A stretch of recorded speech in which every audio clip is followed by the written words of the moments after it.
Peace and Black Power family. Welcome to another episode of Do Knowledge Radio. Place where knowledge is born. This is your host, Knowledge Born Alive. Let me do this because y'all ain't came to see me.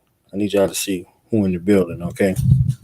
It only took me 50 years and a couple of months and 100 years in the Whirlwind series and Brother Alias and It took all that. all that, and my ancestors, and them forces of nature, and our creator to get this legendary African woman who been writing since she been in the womb. You know, that's what they told me, at least, that she been writing ever since she was in the womb. You know, all Ain't the never lied. around before she even got here. She was like, "I'm gonna go down there and straighten this shit out." So she said, "I'm gonna bring my pen and my sword. So if the sword don't work, the pen will do it to him." So you get the sword first, and then you get the pen second. So let's welcome to the broadcast, Tampa own Sista Tria in the building. How you doing, Sis? All right, listen, you gotta love that intro. Peace and Black Power family. How you doing tonight, brother? I'm good. You know, I'm working on my tan. You know, working on my tan in the rain. You working on your tan? Listen, we Black Nipster down here 24/7. This heat, Yeah. you can't help but tan. I look forward to getting darker every summer. I'd be amazed that I have a tan line. I'd be like, listen, I could get even darker. You like getting chocolate, absolutely. Right. So you're a woman of many talents and skills. Those who know you and love you know you for your works. So I just told them you've been writing since the ancestral plane. You know, so when did it translate to the physical realm? What you got started as far as writing? What was your inspiration? I've been poetry was my inspiration to write. The people were my inspiration to write. Honestly, I've been an orator since 6 years old. 6 years old, I went to an all-black kindergarten. Anybody watching and know me from way back when, Miss Wimbledon's preschool. I like to tell everybody at that time I was valedictorian, and I had to give the commencement speech. But what it was, right.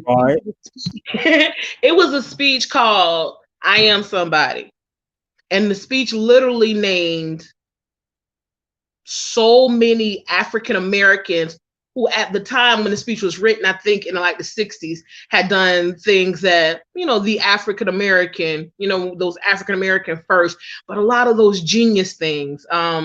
And then my aunt got the speech and she updated it all the way to, at the time, I tell my age, I was about 87. So then she updated it to those Africans in America that at the time, for what knowledge we had made contributions to this society. And so those things that changed the world. And that speech was 3 pages long. And I spent a long time learning it, but I learned it and I did the entire thing. And then from there, I grew up old school Baptist. And I'm gonna tell y'all something about Baptist folk y'all may not know. Down here in the South, they literally train children to speak. They train preachers. It's called an oratorical contest. And it used to be on the boys.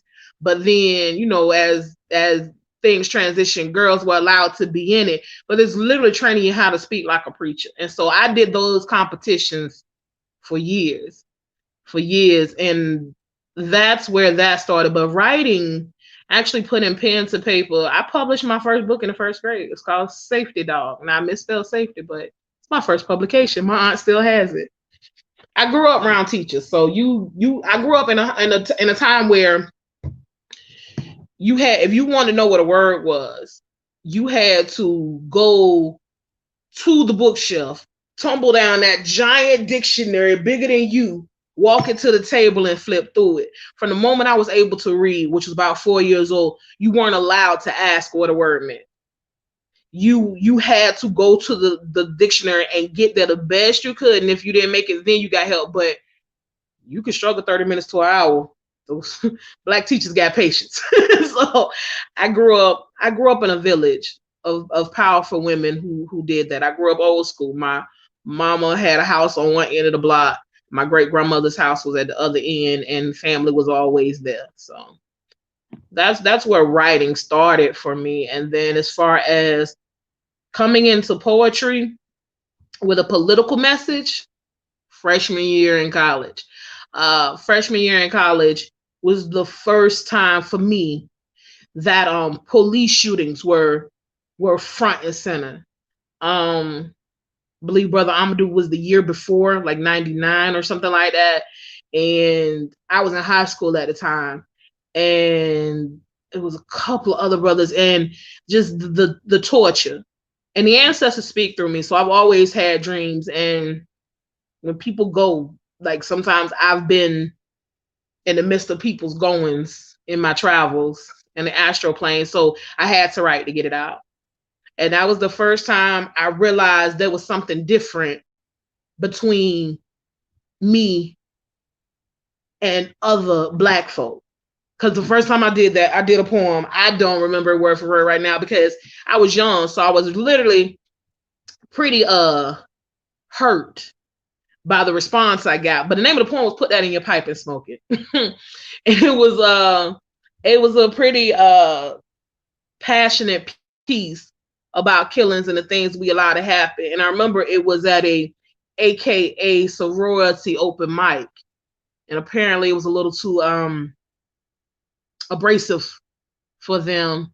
And they took the microphone afterwards, and you know, that thing that Negroes like to do where they give you props, but only slight-handedly, and remind us that we're all one. And while we appreciate the passions, we're all about healing and forgiving. And that was when I knew I was politically different.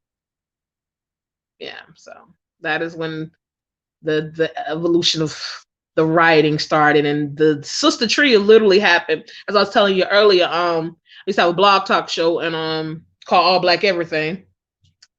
I realized it this past year, but I had it for years on Blog Talk Radio, on Culture Freedom Radio, on Blog Talk. And brother by the name of Mr. Savannah Black Conscious Attack gave me the name Sista Tria, and it just stuck with me. It made sense for me. It solidified my calling. That's what I'm supposed to do. And then just that happened because I needed an outlet. I was about to lose it. They were killing our babies in the streets again, as always, but then they were putting it forefront to where it was televised and we couldn't turn away. And the year they murdered young Trayvon, my brother is the same age, my little brother is the same age, and I was through. And I realized that my gift was to be able to put it in a more palatable form, a form that could get people to listen with their hearts and ask the pertinent questions, ask the things that we need to ask ourselves before we can even begin to fathom an African existence. And as that walk began to happen, the separation of me and those who didn't, my ancestors took hold, and my walk truly took off, and my feet were beneath me. And I remember asking, literally, because I was getting put out of poetry shows locally. Because when you go to poetry shows locally, they're literally filled with liberals and Oyean bulls with a righteous cause and nosiness. And you know, I call them the PETA people. Black people think they to help, but they really see Black people like pets. They like PETA. PETA don't want animals killed and slain in the street. Well, that's a bit much. Kill our hamburgers more humanely, please. You know, so that's when that happened, and that separation happened. I was literally getting put out of poetry shows or being told, well, I like that first poem you did, but I'd like to hire you. You're so passionate. I want to pay you to perform, but could you not do X, Y, and Z when you show up? When that happened, I realized whatever place I was in, I seemed to have no place. And it became a little rough. Then after that, I literally asked the ancestors to send me somebody who can give me this knowledge. Because when you come into the knowledge for sisters, I'm gonna put it out there. It be wolves. Brothers don't like the term hotep dudes, but it be wolves. It be dudes who be ready to give you this knowledge with a little something extra. And you get so tired of that, you don't even want it no more. So I literally asked my ancestors at the time, I didn't know who to talk to. And so I didn't know who to talk to. So I asked my ancestors to actually send me a sister, because I unfortunately I got to get the sisters too. When you look for sisters to get to reading and studying and sitting down and scanning these books, we too far in between. I mean, I love the sisters. We got to do our crystals and get our heart chakras and our moves together, but we got to know this information too. We got to know these war tactics. We got to know the knowledge. So when we have to know the information to be able to process it with our feminine powers. So we won't be spoon-fed the information by those who may have less than noble ties to what they want to do. So I asked for a sister to guide me. Sister by the name of Yapo out here at Tampa. She gave me a few books to read. And then she told me about a powerful brother who was having something special in the Tampa Bay area. And he was bringing some powerhouses. And he was bringing Brother Tahir RBG. And you got to listen to his music, sis. And he was bringing the Irritated Genie to speak. And I sat in there and that was it. I was like, I'm home. And Brother Alex took me under his wing as a little sister. And I appreciate it because I'm the big sister in my family. So to have a big brother was something amazing as well. And to see African manhood on full display set a standard in my life for brothers that is yet to be matched. That's my big brother. And I appreciate him. And I appreciate all the brothers who came afterwards, who came for nothing but to show light. And so I speak for Black manhood as a woman who celebrates it, because I know it's solid brothers out there. I know some trash males who happen to be Black, but it's some solid brothers that'll go to war for you with no problem. So we're not gonna lump them all in the same dirty basket. We can't do that. So that became my platform, because I noticed that sisters, poetry is a place to let your angst and your opinions go. And I noticed that a lot of sisters were hurting. And I noticed a lot of brothers were hurting. And brothers aren't always received as well with expressing their emotions, especially in mixed situations, and saying, somebody did this to me. You know, they just, well, you what you do. So I took it as my platform. So I speak for the African. I speak for the African. I speak as a mother. I'm a mother of Africans. I bore an African man and I bore an African woman. So I speak as a mother, and I think it's important that we have what we consider edutainment, or we have platforms in which our artists are unapologetically African. It's important. It's necessary. It's an absolute necessity, because they'll tell you, oh, you too deep, or you too this, but every poem, or do more. So I never forget, I had a sister come to me one time and tell me, you don't have to do poems that are so, sometimes you could be a little softer with your poems. And so my first book was Every Poem's a Love Poem, because every poem's a love poem.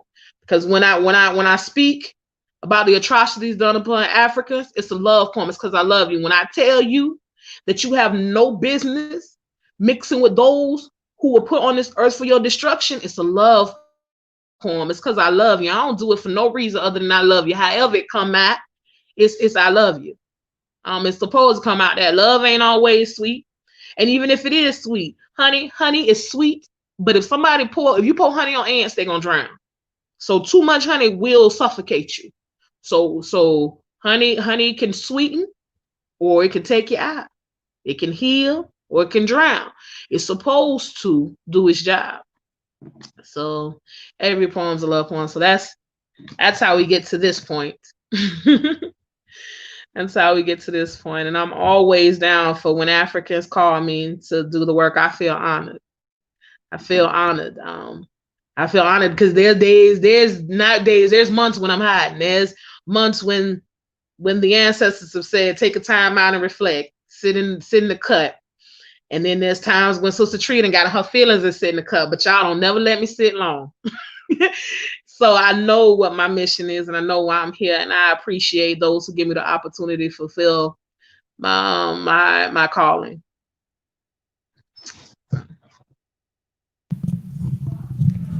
So what about this particular spiritual path that you on? You know, how did that process go about? You say you started someplace. Where are you now? My spiritual system that I follow currently is Ifa. The Ifa, the brand of Ifa that I follow comes out of the magical village of Oyatunji in South Carolina. If you've never taken that pilgrimage, I suggest every African in America take that pilgrimage. Africans came out of New York, many ex-Panthers, and decided they wanted to carve out a space in South Carolina where they could be African and practice their African spirituality. And they literally walked into the woods and carved out a space. And that's a powerful thing. My Iya is the daughter of the first queen of the village. She's a founding member of Oyatunji. And so my path is the path of the Orisha. As every African needs a spiritual system. Every African needs to go look to Africa for their spiritual system, because that's the only ones that can speak for and to you. My spiritual system keeps me grounded. My spiritual system gives me my call. My spiritual system answers my pleas and my requests, which is to be able to bring this information to liberate my people.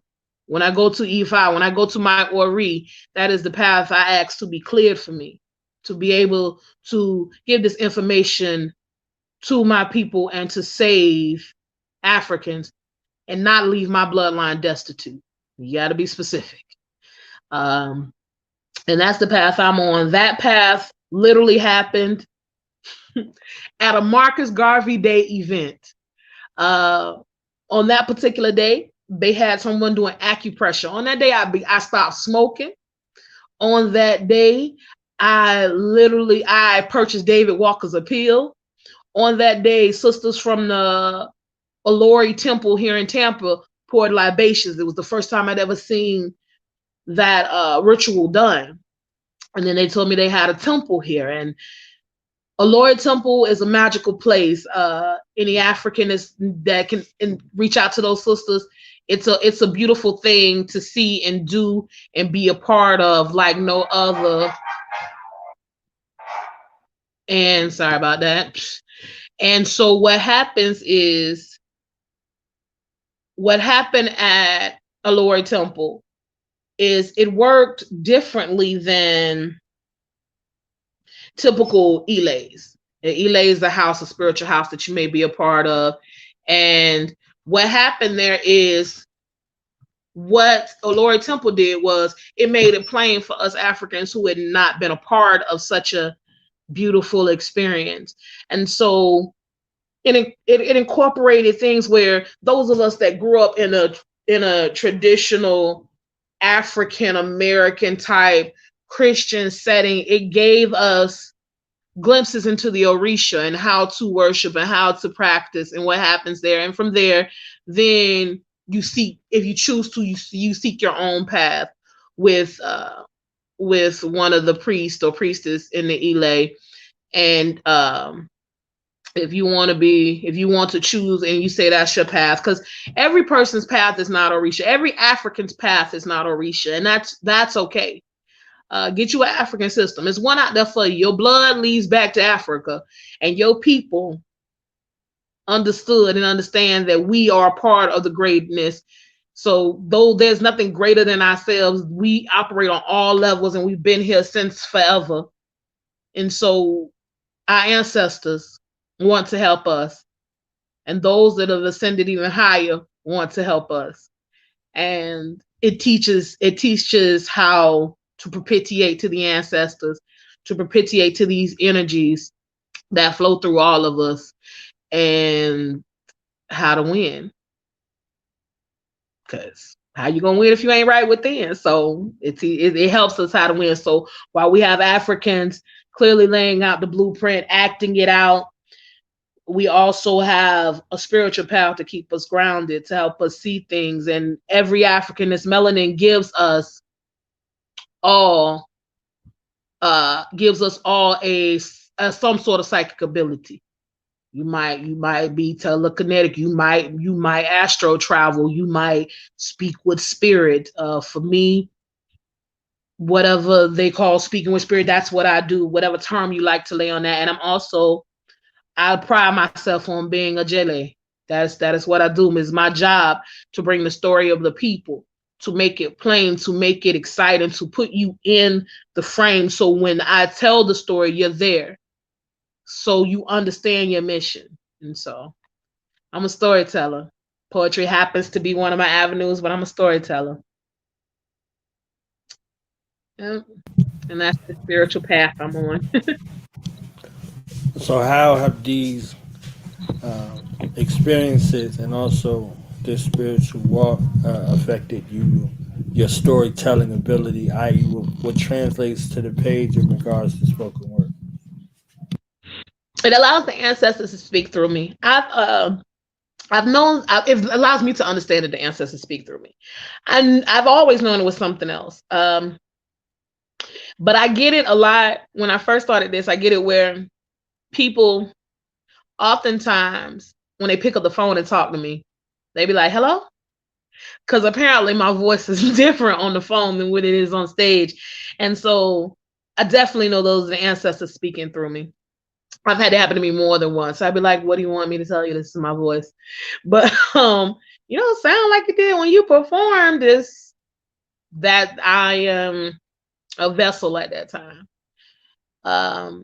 It allows me to open my mind and become clearer.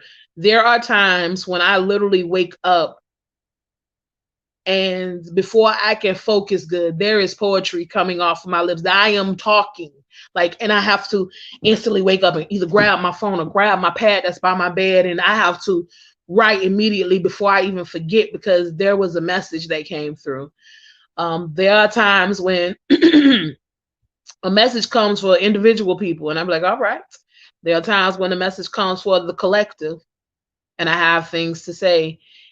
And walking this spiritual path has allowed me to continue the good fight. If we know anything about this mission, it can be a long, mighty walk. It can be ostracizing. It can be challenging, but I wouldn't have it any other way. I wouldn't know what to do with my life if I wasn't working for Africans. If I wasn't showing the beauty of what it is to be African in every day, in everything I do, I wouldn't know what to do. I couldn't do anything else. I wouldn't dare dream of being anything other than African. If I came back as anything else, somebody owe me an explanation. I've been African a long time, and I also know I've been African a long time. There are times when I walk the world and I see where I've been African a long time. So when people come up with that debate, we this, we that, I've been on the ship. We this, we that, I've been on the floors of the slave quarters. I'm 100% African, and I've walked this walk a long time. And so it's our story, and it's our job to make Africans remember. And that's what I do. And that's what it helps me do.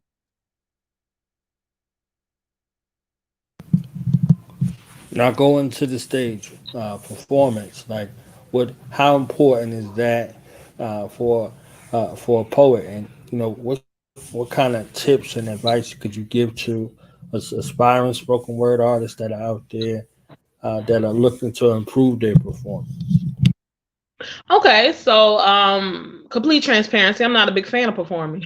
I do it because it's required of me. I am physically nauseous before every performance. And what I found that works is literally giving myself over to the ancestors. I say, let the message come through. What needs to come through is what comes through. I advise folks, if you want to do poetry professionally, long term, read. Whatever, in order to perfect your craft, you have to be able to read. You have to read any and everything to be able to put it in context, to make it plain, to write the story, and don't force it. Everybody ain't meant to be a poet. Sometimes your poetry is just personal. Everybody ain't meant to perform poetry, but if it's your passion, be serious about it. That is what I would say, and don't let nobody sway you.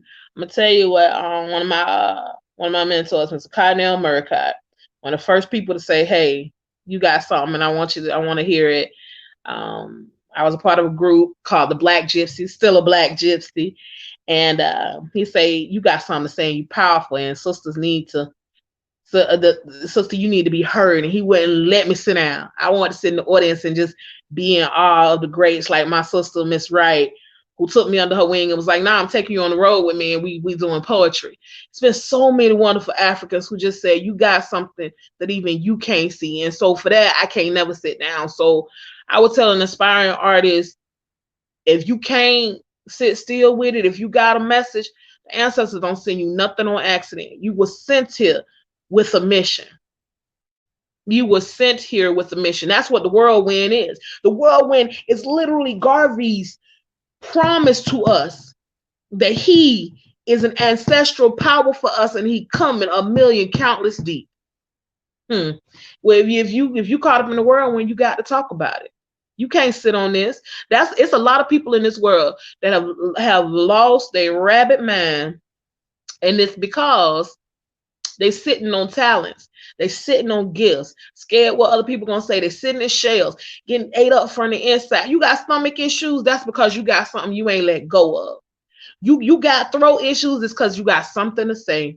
So pay attention to the things that never let you go. And that's what I would tell an aspiring artist. If you meant to do this, you ain't gonna be able to do anything but trust me. I didn't try to settle down, sit back, be in the cut, go to my little 9 to 5, drop jewels here, just connect the right people, sit in the background. I tried it. They won't let me. I got stuff to say and I got a mission to complete. I be minding my business. People like, so where's the next book? So October, by the way. The next book is October.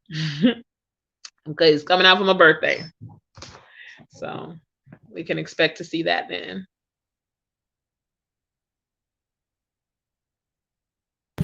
So where can people get the books currently that you have?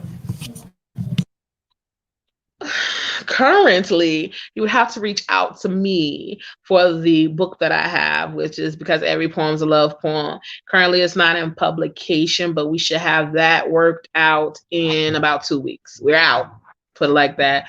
But because I wasn't going to re-release that book, but it's been, man, when the ancestors get ready to move, they get ready to move. So everybody's like literally looking for it. But you can contact me. I'm Sista Tria on Facebook. I am your Sista Tria on Instagram, and you can contact me and we can get you a copy. They should be in about 2 weeks.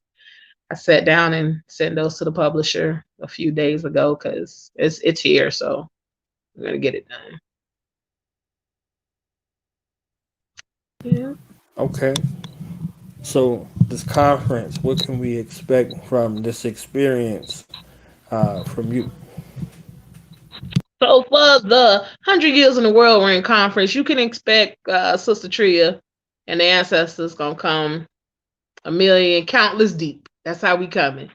And we're gonna talk about the importance of African-centered edutainment. That's where I want to come from. Of course, I'm going to give a couple of pieces because I was told that's what I'm here for, but I want to talk about the importance of us making African-centered content and why it's important, and why it's important that we also celebrate and patronize and choose that over other things. I'm so excited about this United Front release party. I know we talk about by room, please cut about breakout room, but I'm excited about this United Front release party. That's what I bump in the gym. My workout playlist consists of United Front, collective efforts, and separate efforts. Tahir R&B, GQ Butter, Soft Rock. That's what my list is. That's what get me going. Sometimes I forget where I am. I say stuff out loud. They just move from around me. That's fine. That's fine. So we're going to talk about the importance of African-centered music, poetry, art, and how it's important for us to show the babies. My daughter is 16. She just turned 16 last week. My baby been rocking with me since 9 years old.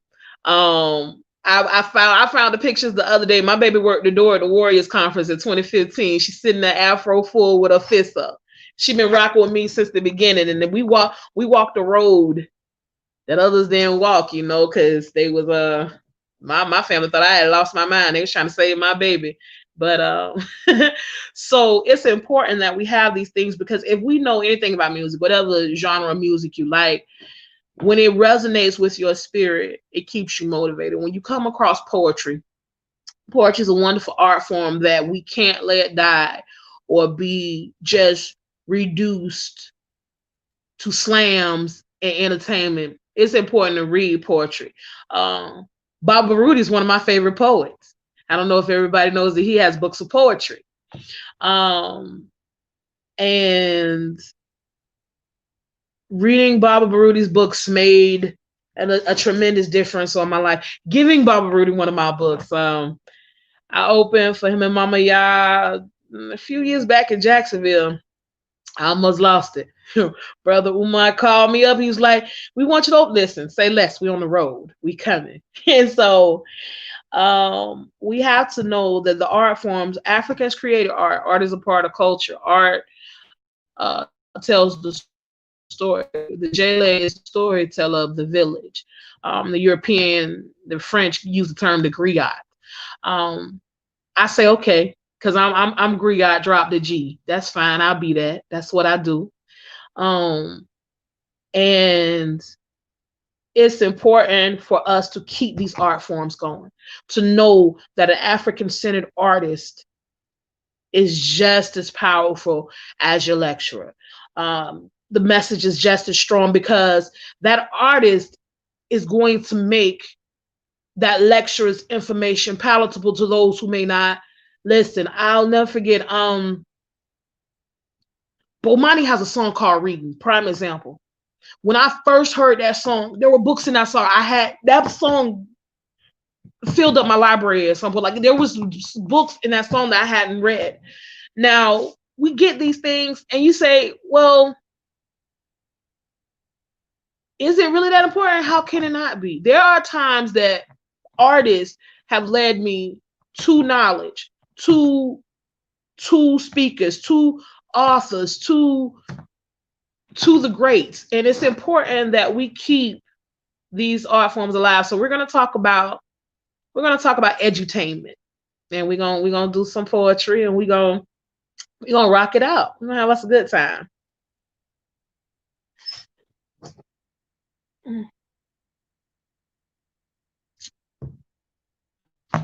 So y'all see this date and time right here in the red room. Ogooning out here. So I didn't ask. I guess you probably get this asked a lot. Poetical influences, musical influences, those who motivate you to continue to come from an African center. You know, today is the transition of Fela Kuti and the start of the Underground Railroad too. So, like, you're the perfect African to have on today. Okay. See what I'm talking about? Oh, Black August never ceases to amaze me. You hear me? I ain't know that. Black August never ceases to amaze me.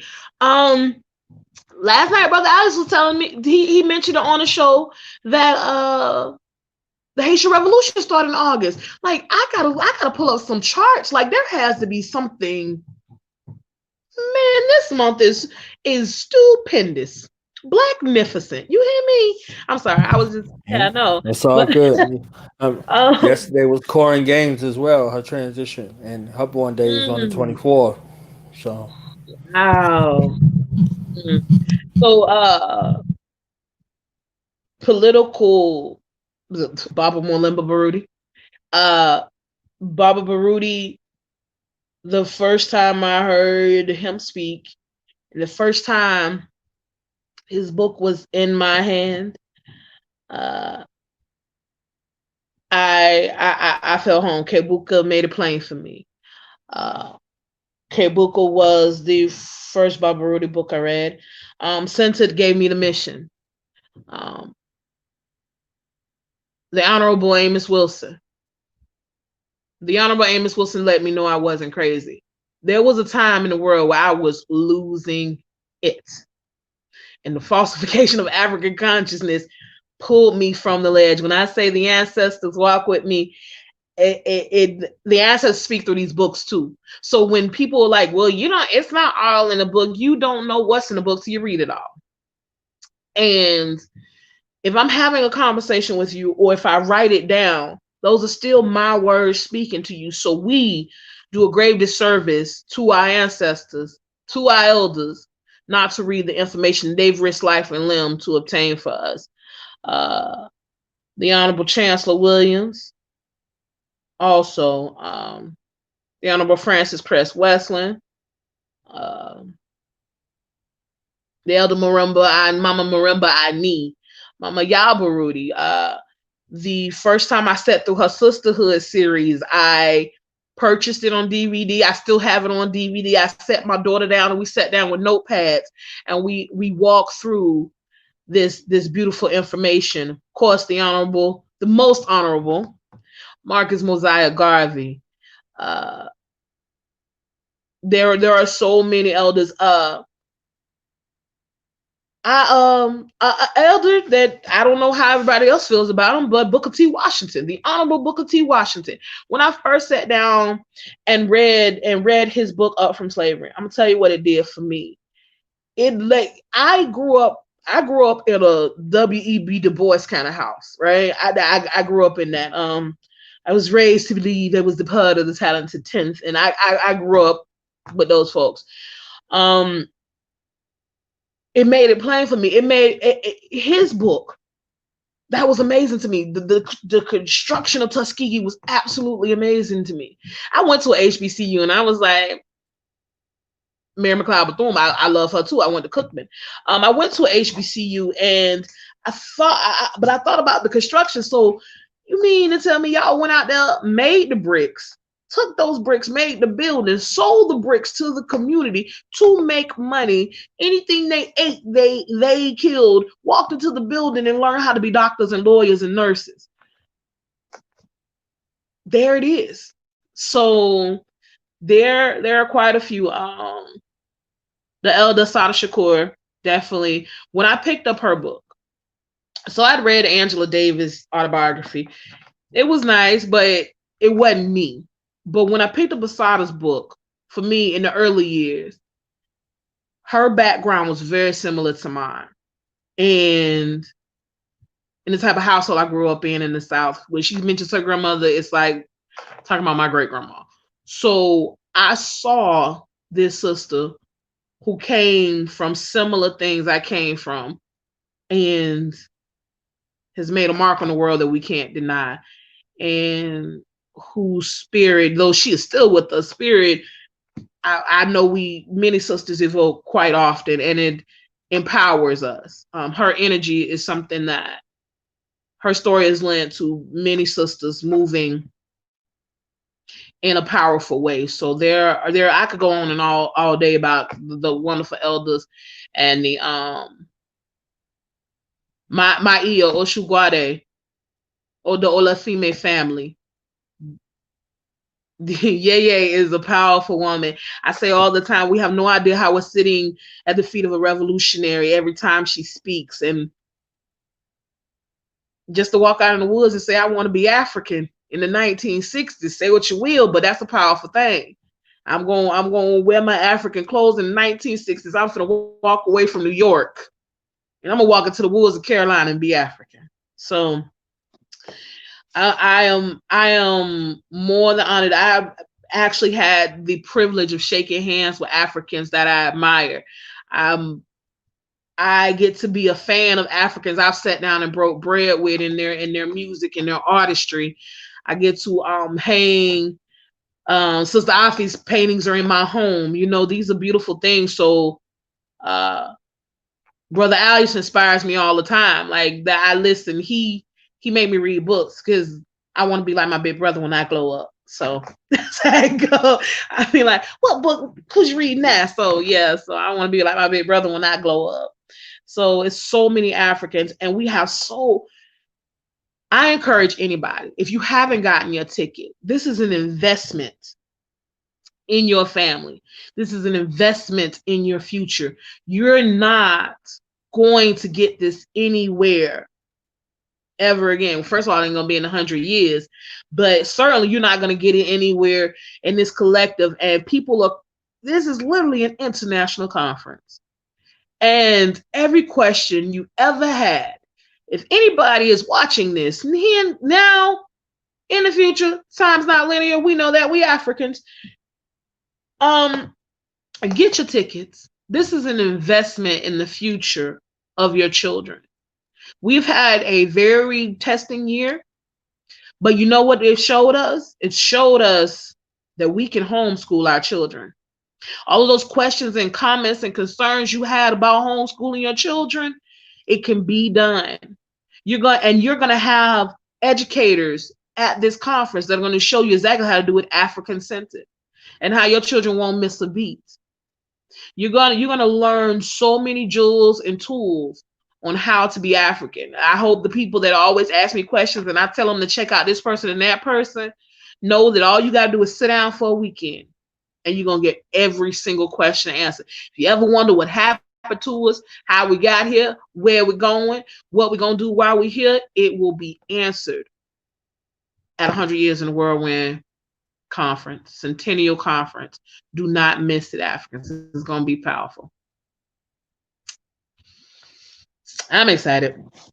I'm going to stop by my sister Miss Wright at Elijah Lee and get me a new outfit for the event.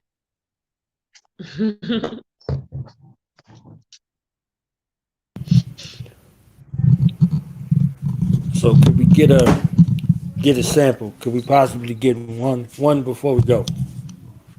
Okay.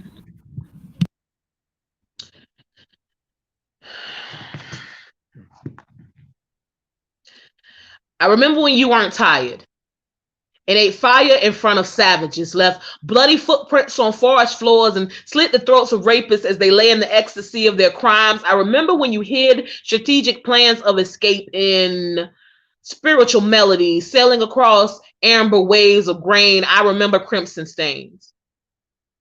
And you standing in archways on soapbox crates, giving voice to the politically mute. I remember when nooses fit better than chains and morality had no price tag, and you would wear rags before you gave a dime to a store that didn't give a damn about you. Piling 10 to a car was better than being told where you belonged. I remember when your backs were still strong and the blood in your eye never clouded your vision. I remember when the statement of the mission was clear and the fear was used to line the soles of your hand-me-down shoes, treaded upon, trampled beneath the feet of marching madmen. I remember when you still packed heroin in your pen and sat haunting doorways, peeping out of windows, prepared for revolutionary suicide. I remember when you fought the power with concrete purpose, even with cracks in your foundation. From that, your rose began to bloom, but weighted down in gold, tarnished by 30 pieces of silver. You forgot to remember, but I do. Bibi Fahodie family. Black power.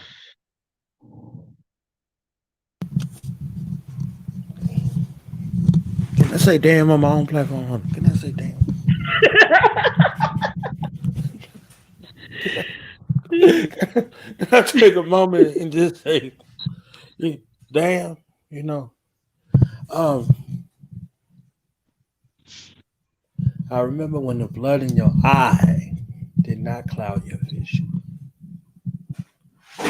George slapped me in the head. He said, "Boy, you hear that? You hear that, boy? You're on the right track, okay? That blood in your eye is good. Keep it. Okay? Keep it. Keep it. Don't let the folks call you crazy. Okay? Man. Don't let them call you crazy. We appreciate you. I don't care what they call me. You understand? We appreciate you, brother. You do a powerful work, and you stand when the rest of us get tired. And your work, your ancestors, our collective ancestors are truly proud. Absolutely. Yeah, they be on me. Like you said, you try to be normal. You try to go drive the bus with your super suit on. You run around like the Incredibles. Try to get regular jobs and hide off somewhere. And, hey, why don't y'all just leave me alone? Yeah. I gave up. I quit. Yeah. As soon as you see somebody, as soon as you see one of them Africans, you right on it. You're on it every year. No, it's impossible. If teaches that we chose our destiny before we got here, so we can't be crying. That's to do when that's how powerful we are. When we were in a room, we said, you know what? A bunch of OEM bulls, a bunch of fools and savages running around. I want to go fight the good fight. Give me that head over there. Give me that head over there. Give me that head with the war helmet on it. I'm going down to fight. Batala say, okay. And you form warriors. That's who we are. That's we right. Came from heaven with the desire to fight. And we're going to go back the same. Oh, anytime soon, but I'm going to be a badass. Y'all call on Sista Tria, it's going to be thunder and lightning. Well, yeah, brother, I'm excited. I look forward to all the interviews. You've been doing a wonderful job. All the Africans been serving it up. When you had the kings on here the other day, my baby had a room full of children. My baby had a room full of her homegirls. They was like, your mom's in there being very militant. I was. She all her friends black, but they ain't all African. So, but when they come here, they get this African word. And that's it's how it's a development. It's a development. It's a labor of love, and it takes a little time. And you don't. But what's crazy is they ask too. It's our children are so hungry for this. I'm gonna leave y'all alone, but the babies be hungry. I've had ceremonies at my house.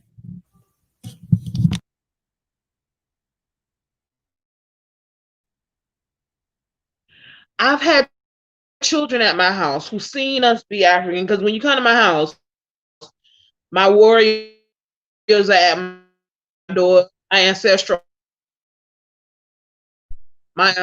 live my home, any little spaces of it. And so we'll have meetings and events, and we had an Ori feeding. If anybody knows anything about Ifa, we propitiate to your head, your crown, you Ori, you're the Ori and Orisha, you are your first god. And so when we propitiate to our Ori, it's a meditation. Just like black folk want to sit and meditate with their legs crossing Om all day, we got our own meditation practices that are distinctly African to focus. And so we were having one of those at my house, and I'm saying, I respect people's boundaries, and I know most of my daughter's friends come from Christian or agnostic homes. But even when blacks be agnostic, they don't want to mess with the voodoo. They scared of that. So I was gonna take the little sister home, and she was like, "No, I want to stay. You always talk about it. I want to stay." And that little sister stayed for her refeeding and had her a good time. I said, "Don't tell your mama, because she ain't gonna let you come back no more." But she stayed, and so I have sisters. They hear me, because when we get up in the morning, we talk to the ancestors. So they hear me propitiating, and they have questions, and that's what we're here for. I'm here for anybody African that has questions, Africans who have questions. But when these babies come, it does my heart so good. That's what we in it for. So y'all make sure you come to the conference, have your babies with you. Have all for the babysit that weekend. Have all the babies with you, so they can soak up this information, because they're gonna love it, and they're gonna love the music, they're gonna love the entertainment, and they're gonna even love the lecture series. Some of those babies are gonna sit down and pay attention, because they've been here before, and some of them are ready. Some of them asked for warrior heads when they left for a room too.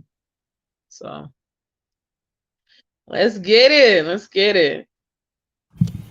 Yeah, and them safe parents forgot they was ancestors and started treating them like children, and they was like, I know, I just want to keep you safe, and they safe go with this safe, and this safe go with that safe, and they like, no, I want to keep you safe. And I tell Africans all the time, ignorance does not equal innocence. You're not taking a baby's innocence by letting them know the world. If anything, you're arming them. You are doing your child a grave disservice to send them out in the world not knowing. Let me tell you, what I've seen is what I share. Some people was looking at me crazy. My baby watched Goodbye Uncle Tom at 10 years old. Oh, yeah. I needed for it to be that graphic. We were reading K-Buka at 10 years old, I say she was about 11 when I got K-Buka. I needed it to be that graphic. I need you to know that. When we went to the Wax Museum in Baltimore, I heard nothing. That she saw that bale of hay, I said, pick cotton, and I just kept pressing on her back. I need you to know what it's like. I need you to be absolutely traumatized at the atrocities laid upon your ancestors by the hands of Euros, so you never forget. Right. Absolutely. Because I think the greatest trauma is the idea that it's all gone. That's the greatest trauma, because you setting your churn up for sitting duck. They churn out there in the woods. Come with it. They don't forget it. They come here with it, and they're looking for you to confirm it to see if they can trust you. Yeah. My young ones, I just sat with them and I just listened to them. Oh, they did this to our ancestors. Nothing, no prompt, no nothing. Oh, they did this to our ancestors, and we here to fight, and we gonna fight their ass. So if they going that way, hey, that's how they talking. Hey, I'm like, that's right. We're gonna get every last one of them, and they be like, and once that happened, that's a whole conversation right there. It wouldn't have been a conversation if I'd have been like, well, you can't be. I would have never said no shit. There it is. You know how they looking for somebody looking to correct that. There ain't no such thing to correct that. It's to cultivate that, properly train that. So, when you get tired, what about that war you said you was gonna fight? You understand what I'm saying? Like, so how are you fighting? Where are you fighting? Who are you fighting? They understand all of that. So they already came with it. So most of the time we try to give information, and them young Africans need confirmation. Because they've been here before. So they're coming back in confirmation, but they need to know that they can trust you. That's one of the largest things right there. They can know they can trust you. Otherwise, they'll leave, take care of our enemies, and come back and collect our head. Absolutely. They can trust you. Yeah. So, yeah. Yeah. Oh, yeah. Absolutely. That is one of the rules. I always told my daughter before I came into whatever, they never in trouble. Never. Unless it's with me. Don't let nobody ever tell you in trouble if it ain't with me. Because Mama got your back always. But it's been a beautiful experience, brother. Right. Thank you for having me. So you got any closing remarks? And one more time, where people can find you and how to get that book one more time. You said that new book coming out in October. We need that too. Okay, so my next book is coming out in October. The title is because I said so. And it's coming out in October. It's going to be a book of poetry, a book of essays. You can expect to see that probably mid-October. I was shooting for October 1st for my birthday, but probably mid-October. And I look forward to seeing y'all in the Red Room on Sunday the 16th. We're going to get this work in all weekend, and we're going to have us a good old African time. Tell somebody to tell somebody. Africans, it's our job to get these tickets out. We got to let people know that for little or nothing. I see people with master classes of $1,000 here, $500, $2,000 are getting priceless information for $45. Get your ticket. That's all I got. All right. Well, we're gonna wrap it up, and don't be a stranger. You know, it took a while for you to get here, but well, hopefully it ain't a while for you to come on back. You know, come on back here.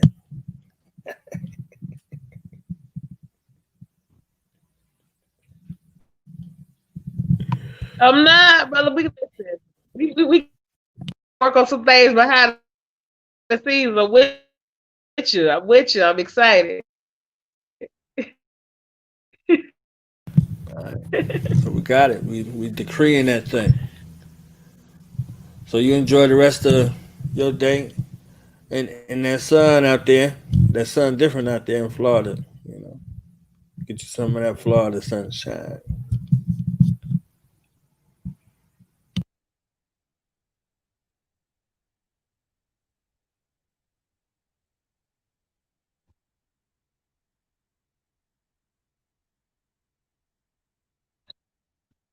Yes, absolutely.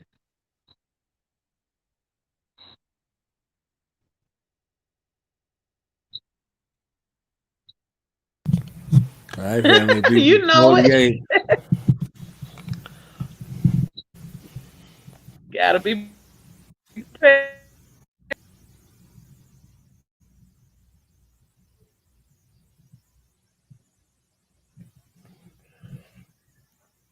All right. Make sure you get your tickets. www.dtc1.org. Listen to some Fela Kuti today. You understand? We have my brother on from Nigeria, Cape Brown, earlier today, and you know, Fela got that honor. You know, got that honor today. It's a very special day over in Nigeria for Fela Kuti. So get you some Fela Kuti. Read up on the Underground Railroad. And stop allowing these bastards to paint this narrative of white assistance. They assisted us all the way over here. They assisted our ancestors over here on these shores. If they was doing this to sister, we wouldn't have been in this position. They assisted us in our destruction. So let's really get that together. We'll be having no conversations with none of our people about any of these bastards. Every last one of them is our enemy, past, present, and future. So get your tickets, www.dtc1.org. Get them tickets, and share these broadcasts. You know, share this series. The series is dedicated to these warrior minds that have assembled and agreed to bring us this information the 14th, the 15th, and the 16th. Shout out to my brother Alias, Sista Tria, and Bomani UFG for having the fortitude to answer the call that was placed upon their spirit by our ancestors to have this celebration, to have this commencement, to have this conference that is dedicated and driven towards the reformation and the resurgence of the African insurrection mind, aka AIM, the African insurrection movement, aka AIM, and the African insurrection militant stance, aka AIM. So peace, love, black power, beautiful, dear, beautiful to me.